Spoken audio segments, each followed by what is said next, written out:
শহীদ রাষ্ট্রপতি জিয়া রহমানকে। শহীদ রাষ্ট্রপতি জিয়া রহমান হচ্ছে এই বাংলাদেশের স্বাধীনতার পতাকা, যে পতাকা আমরা কথা বলি, যে পতাকা না হলে আমরা আজকে স্বাধীন হইলাম না।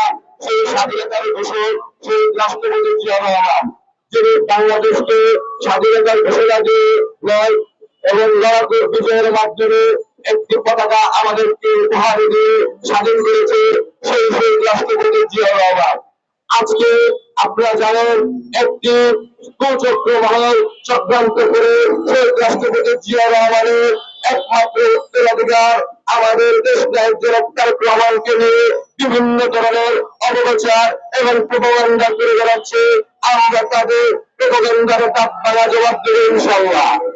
আমরা বলে দিতে চাই, যারা আজকে এই ফেসিবাদ দেশের লঙ্গির নিচে রেখে নিজেদেরকে প্রমাণ করেছে, যারা হেলমেট বাহিনী পরে আমাদের জনতার উপরে আক্রমণ করেছে, তারা আজকে বিভিন্ন ধরনের কলাকৌশল করে বিভিন্ন ধরনের যোগাযোগ মাধ্যম সহ সশরীরে আজকে প্রতিপক্ষ করে আমাদের রক্তে রক্তক্ষরণ করেছে, তাদেরকে কোনো প্রকারে ছাড় দেবে না এই জনগণ।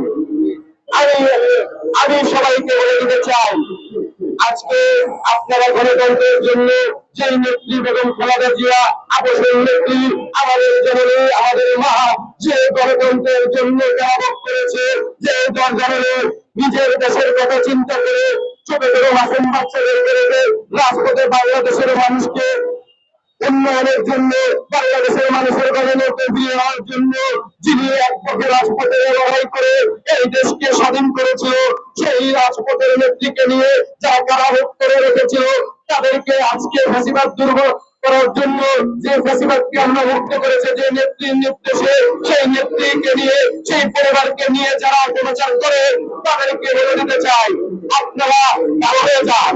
আপনাদের ভালো হওয়ার কোন রাস্তা যদি না থাকে, তাহলে কিভাবে ভালো করতে হয়?